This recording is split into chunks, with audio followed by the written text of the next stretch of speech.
Have you ever thought of the loved one who is supporting and helping a person struggling with mental health? Well, we need to start to. And Vivian Glyck is the founder of Just Like My Child Foundation, empowering thousands of girls in Africa to stay in school and thrive through her Girl Power Project and global humanitarian leadership. And Vivian, thank you so much for joining us today. Thank you. Really excited to be here, Andre. So we've met through Nick Sonnenberg's group, the Optimized Group, and again, 2 years in a row, we hung out in Mexico in last November or in the previous November. And during our discussions there as a group, you brought up the fact of, you were taking care of a loved one.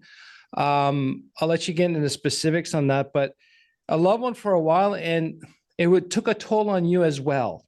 And not a lot of people realize that. And you are starting up a project about that, how to take care of mental health for kids as well, but also that the caretakers can take care of themselves as well. So I'd like you to elaborate on that and why, and then you can share your story. Sure. So as you mentioned, I started an organization called Just Like My Child Foundation in 2006, and it was really inspired by the birth of my own son, Zach. And then after he was born, I had a couple of back-to-back miscarriages, and I decided that maybe I wanted 10,000 kids instead of having one more child. And I really put myself into it. And it was really inspired by the love of my own kid and just realizing how precious one human life was. And I'm so grateful, we've been able to do extraordinary work in Uganda and in India, especially with adolescent girls. And as time went on, even in my own family, I began to see that there were issues that were happening for my son around mental health, ultimately substance use, addiction, and the amount of effort and energy that I put into trying to solve for what was going on with him, trying to figure out what the best areas to pursue were, who to talk to, what mental health providers, what to read, this, that, and the other. I became a very hollow version of myself, preoccupied, very, very disturbed with just sort of projecting what could happen, what might happen, et cetera. And along the way, after many, many permutations of looking at different areas of therapy and treatment, et cetera, I actually discovered Al-Anon for parents, and Okay. the 12-step program. And within that program is that serenity prayer, which I really think should be the first thing that any kid learns in kindergarten, because it is the blueprint for living life with happiness and just the ability to let go of and release things that we can't control. So the serenity prayer is, God grant me the serenity to accept the things I cannot change. Right. So even if you're a kindergartner, it's like, Yeah. well, can I stop Tommy from taking my toy? Well, maybe ultimately you could smack him, or you could say, give me the courage to change the things I can. Can I walk away from this? Can I go and tell somebody? I'm just using the kindergarten thing, but it Yeah. works for all of us. And the wisdom to know the difference, right? So God grant me the serenity to accept the things I cannot change, the courage to change the things I can. And the only thing we can change is ourselves and our mindset and the decisions that we make, and the wisdom to know the difference. And it wasn't until, Andre, I really, really understood that, because we've heard it all our lives, the serenity Hmm. prayer. Yeah, that's for somebody else. That's for addicts. That's for people who are struggling, whatever, but it's for everyone. That I began to have some freedom to make decisions about taking care of myself, about coming from a place of not feeling as though I needed to control and change everything. And it was at that juncture, honestly, that my kids started to get better when I got the heck out of the way. And so from, Oh, that's interesting. I want to go back to that. Keep going. yeah. And so from that place and kind of this very hard earned wisdom and transformation that I started to metabolize inside of myself, I decided to create a new initiative under the foundation, and we're calling that Project Grit. And it's all about resilience and how to build resilience into our kids. And along with that, I'm creating the Bad Mom podcast, Parenting the Anxious Generation. So, but it all came Beautiful. from pain. Yeah. Yeah. Okay, I want to go back. I really like you brought up the point with the Serenity Prayer. Mhm. Very great point, and I do agree. I think everyone needs to understand that from an early age, and it's really about. I think I never really thought about till you mentioned it that it's really all you can control is your reaction, and a lot of us get in the habit of trying to control the stuff we can't control, and that's a very good point. Now, you said you're very helpful, and I know you and your husband, Mike Koenigs, um, you guys very deep hearts. You really care, and you really tried hard to help and support your son, which is he's very fortunate to have. Which I'm going to tell you that for sure. But you said something that progress with him was made when you got out of the way. Did I hear that right? Oh gosh, yeah, So can 100%. you please expand on that part? Because I could see that a little bit with me and my own kids through their own little I don't want to belittle it, through their mental health challenges. Hmm. Yeah. So, and I think it depends because it's a certain age, right? But in my situation and our situation in particular, and then I will generalize, the I had no perspective. I was in it, like the alien was like on me. What's going on with this kid? How can I get him to make the right decisions? How can I make his outcomes for his life better and happier? Can't he just see if he did this, this would be better, etc. And it took a lot of counseling. And I will tell you, Andre, getting out of the way, not trying to fix everything, not caretaking, not picking him up. And now he's 22. So you stop picking him up so much, but not having the urge to pick him up every time. Ultimately, he did something. Metaphorically, you're also meaning falling. Yeah, Yeah. right. Ultimately, every time he hurt himself was it felt to me almost as excruciating as just shaving my skin off. Like, I can't help you. I like I cannot do that. And so the only place I can come is over here and take care of myself.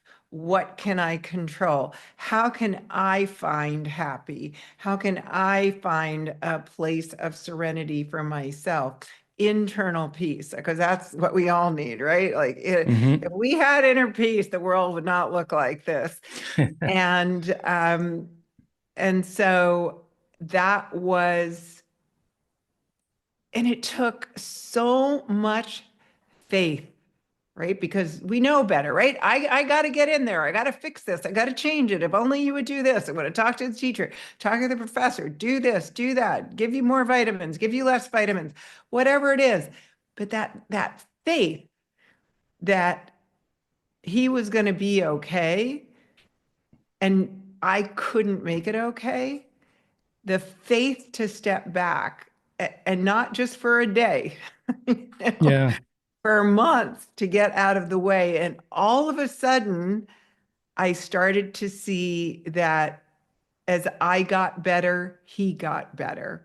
As I let go, he could make decisions for himself.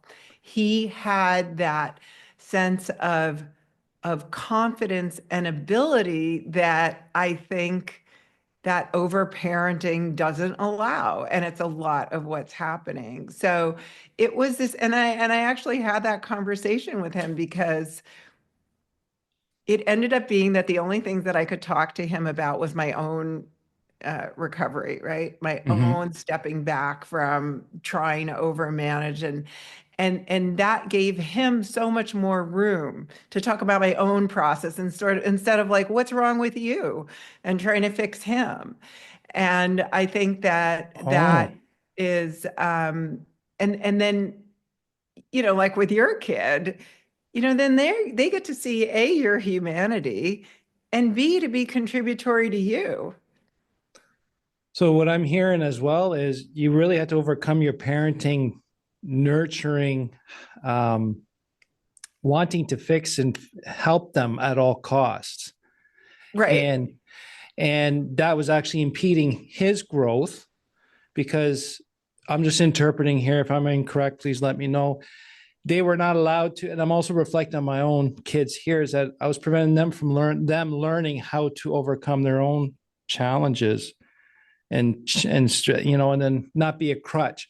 So, and then with that, with your healing, you were actually leading by example by talking to him out loud about your struggling and how you're overcoming it.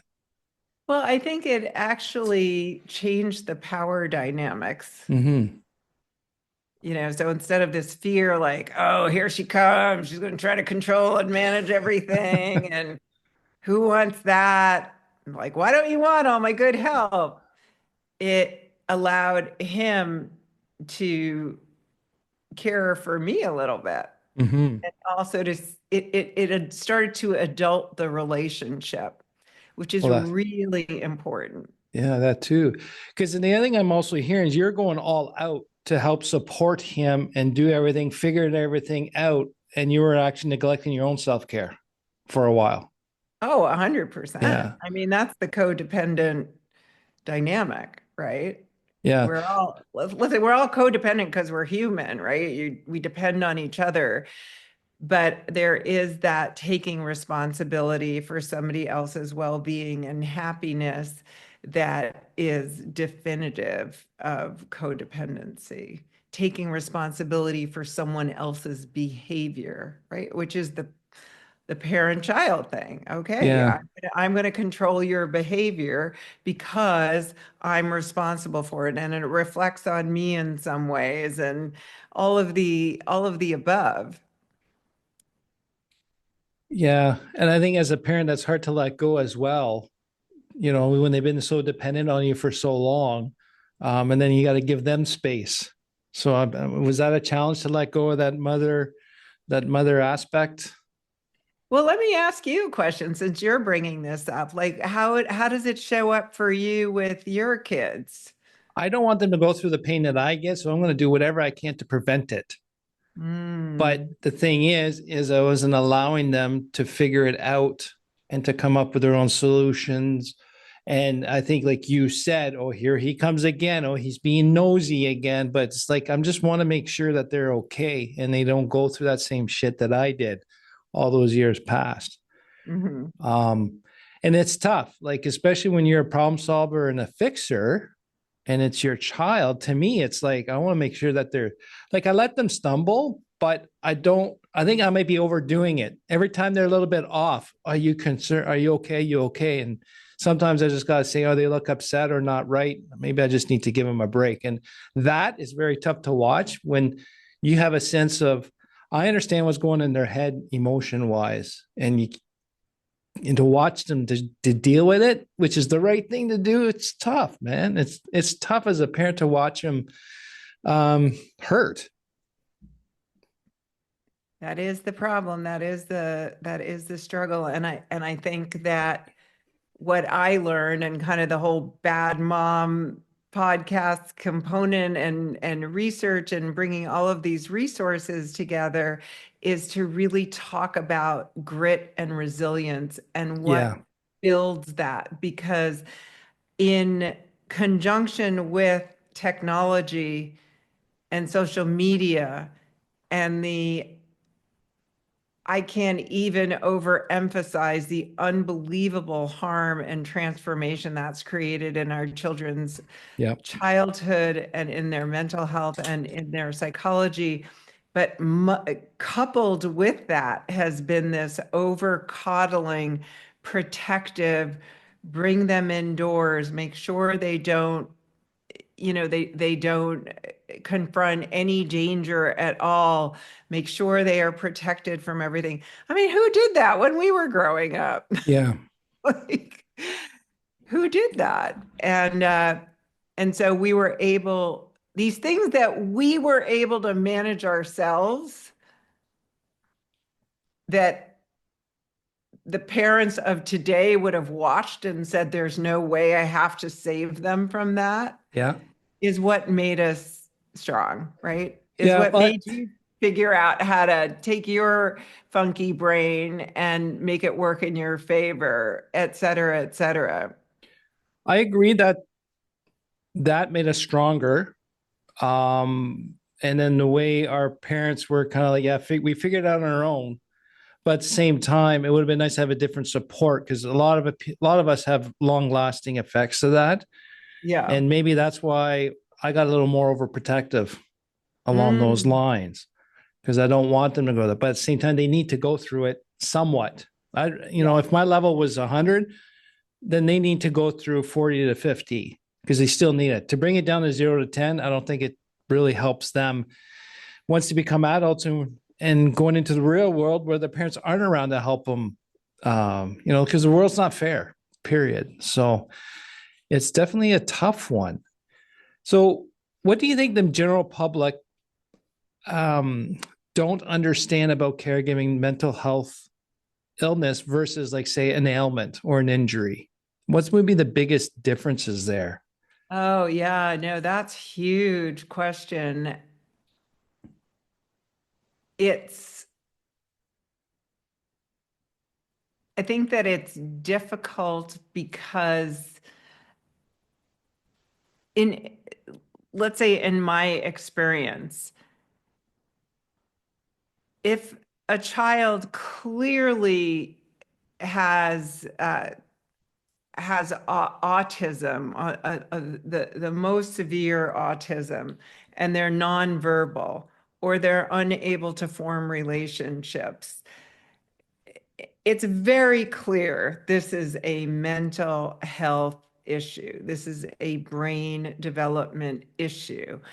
Mhm. When you've got, and so that's very clear. When you've got kids who are functional, and yet things like ADHD, which I don't even know what that is, to tell you the God's honest truth. It's just a huge amalgam of symptoms under one umbrella Yeah. that can come from anxiety or depression or a form of a spectrum disorder, an autism spectrum Mm-hmm. disorder.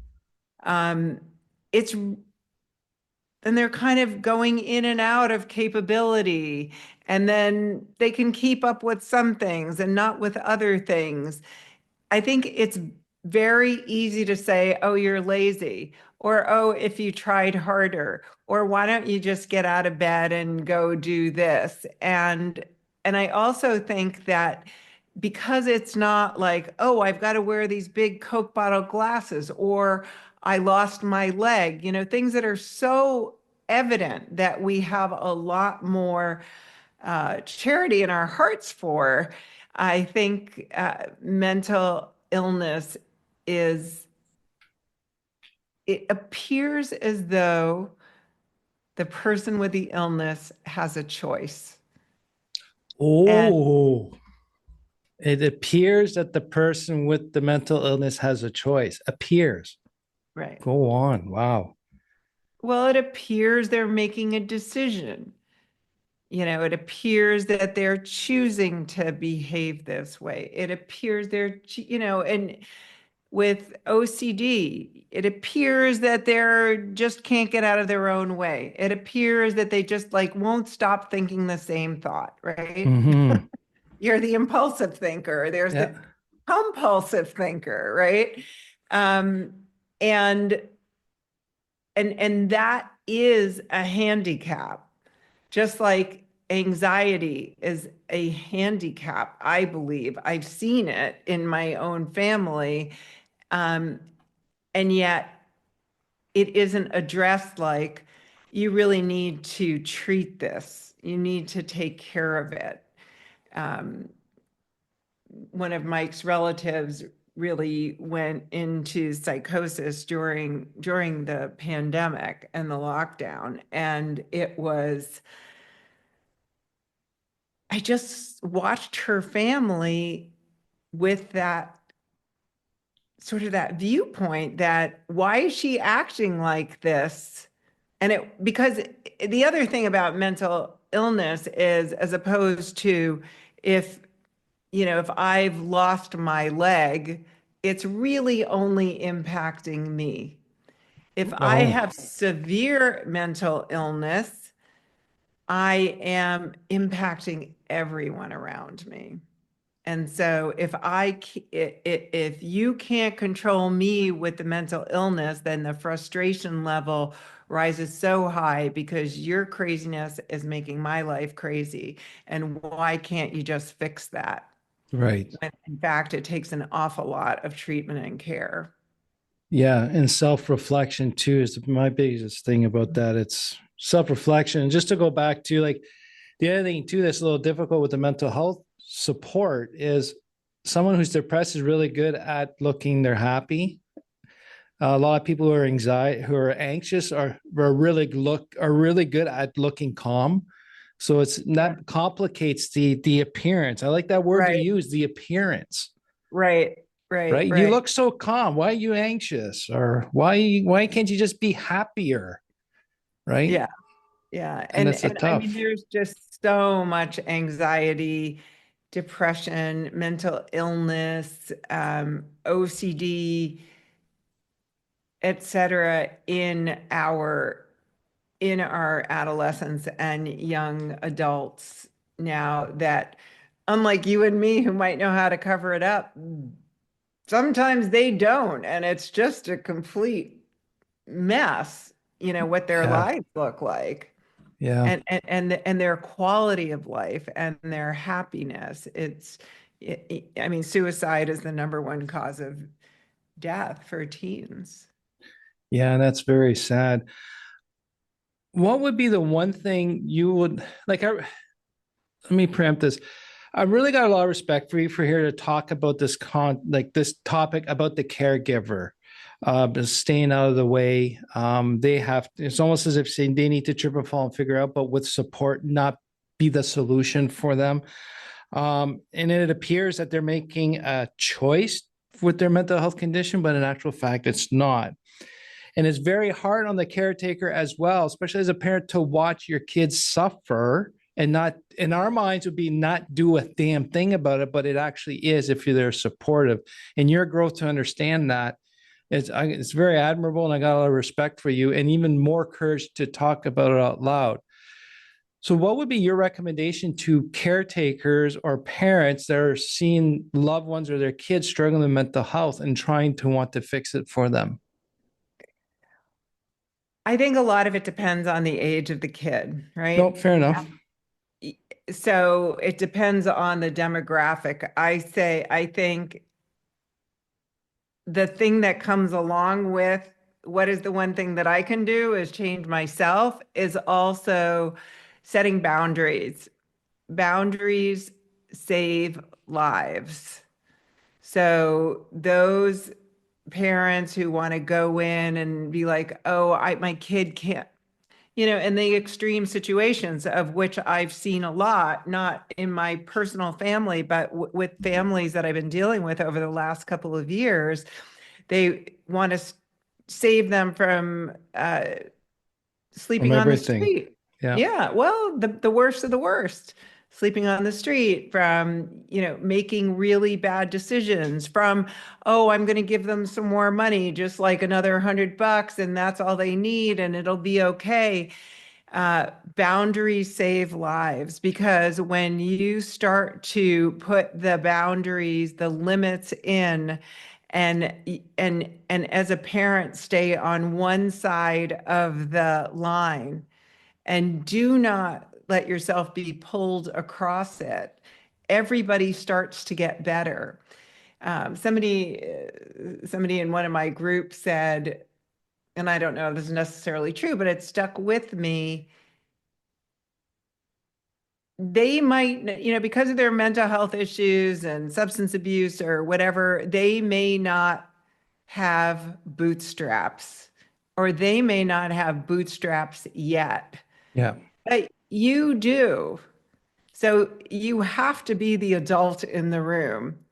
And kids, broad, let's say adolescent to mid 20s, they figured out how to manipulate the situation no matter Hmm. what. They're going to figure out how to get their needs met. And so they cannot be the adults in the room because they're the ones kind of twisting and turning things. So when you can set the boundaries of, if you drink in my house, if you smoke weed in my house, if you come home past this time, this house will no longer be welcome to you. If you are not working, not getting up and going to school, not, all of those things, there is a way to stop stepping over the line and trying to help them back from that Hmm. crappy place. And I have seen that boundaries literally save lives because, like, we were all kids at one time, Yep. we knew how to run the system and manipulate our parents and make them feel bad for us and get them to do what we wanted them to do. Uh, no, I don't know every situation, obviously, but I have seen it. I Yep. have seen it. So I Yeah. think setting those boundaries is the same thing as changing the things that I can change and not trying to change the things that are not in my control. That's spectacular. And this is the type of stuff you're going to be talking about on your Bad Moms podcast. You want to give us a little more background on that and what your intentions are with the podcast, and where can we find it once you get publishing? Yeah, so the program is going to live on the Just Like My Child Foundation site. The Bad Mom, it's going to be under the Project Grit uh, umbrella, because all of our programs are called Project something or other, Girl Power Mhm. Project, Project Keep a Mother Alive. All of our initiatives are a project. And so the Bad Mom podcast, Parenting the Anxious Generation, will live under there, and we'll have the badmomshow.com is also one of the URLs. But the goal behind it is to really create a movement and a community and to be the resistance in a world where a lot of our kids are going nuts. I mean, the statistics are 100% there. And there's kind of just this not gathered, organized dialogue around pushing back on advocacy. And I believe ultimately creating policy within our governments to restrict and prohibit the just detrimental sale of all forms of technology to very young, unformed minds that are not able to handle it. So the podcast is going to be the podcast. I want it to sort of be, for those who know Huberman, the Huberman of, he's longevity, wellness, health, etc. I want this to be the Huberman for adolescent and young adult and mental health and self-care, where I'm bringing experts together. I want to interview the author of The Anxious Generation, Jonathan Haidt, the Scott Galloway, who I'm a huge fan of, who talks about what's going on with young men in this society, ways to really stand up and change a definition of masculinity that's been warped. Oh, that's I cool. Yeah, I want to interview the author of Bad Therapy, which really pushes back on the over analyzing of our kids and labeling and medicating, et cetera.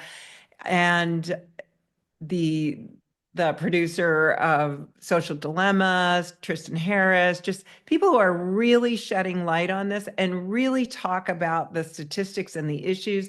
And then I want to bring in people who are going to answer the questions about what are the 10 things that you can do today to transform your relationship with your kid, their relationship to technology, and even your own relationship to technology. So to really build a grit kit Yep. for parents and for young adults. But ultimately, at the end of the day, Andre, I want to see legislation because you Hmm. wouldn't hand your kid, an ounce of weed because it's legal somewhere. You wouldn't hand them a bottle of vodka because Yeah. it's legal somewhere at some age. You wouldn't just let them, have access to porn. But this stuff is like, It's out there. it is but it's also the most addictive Mm. tool out there, Yeah. social media, technology. Try to take an iPad away from a 3-year-old. Yeah. That's a fight of a lifetime. So, Exactly. so we And could what's get more. going on? All the Yeah. dopamine is going and Yeah. And there's a such thing as a dopamine burnout. And that's what a lot of us are struggling or suffering from is the dopamine burnout. So we can get more information at justlikemychild.org for this yes, program. yes. Nice. And projectgrit.org. Projectgrit.org. That's awesome. Thank you, Vivian, for joining us today to share your story. I really do appreciate the authenticity, and this is a conversation that's required to have. So thank you very much. Thank you so much, Andre. And the listeners, supporting those struggling with mental health takes a toll on the caregiver as well. Self-care from both sides of the fence is important. So it's not the same as helping someone with an injury. It's hard on both the caregiver and the one struggling. So thanks again, listeners, for listening, for learning with me, and we'll talk to you soon. Take care.